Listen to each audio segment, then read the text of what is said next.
itong UFO solar light na yan, no? Tignan ninyo kung gaano kalakas. Tapos ang liit niya. Tapos de solar pa. Gayahin natin. At dahil dyan, yes, handang-handa na ako. Ito na yung na-order ko na UFO solar ang tawag nila. Shout out kay Ma'am Larissa Estrada. Siya ang nag-mention sa akin sa video na yon. Kaya naman gagayahin talaga natin yan. Meron nga pala siyang kasamang charging cable pagdating sa inyo ha. Kasi pwede mo rin siyang i-charge or pwede rin siyang de solar na i-charge. 300 watts nga pala yung kinuha ko. I think meron pang mas mababa dito. At meron din mas mataas. Pero ito na yung kinuha ko para yung nasa gitna lang. Tara na, i-try na natin kung talaga nga bang super duper duper liwanag. Wait, tara.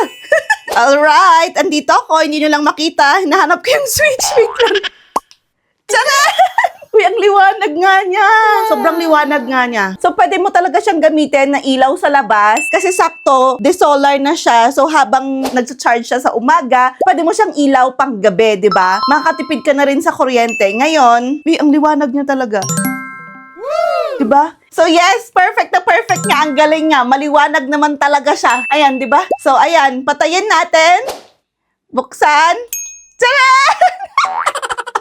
Diba? Ang liwanag niya. O, patayin. Ay, pwede pa siyang pahinaan. Sa ilang levels? 3. So yan yung pinakamalakas.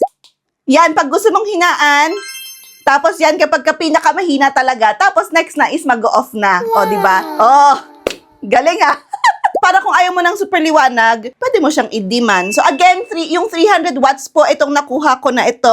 So you know the drill. If you like this, alam mo na kung saan mahahanap. Lagay ko na lang sa yellow basket or sa comment section kung saan makakabili ang sakit sa mata. Bye! A few moments later.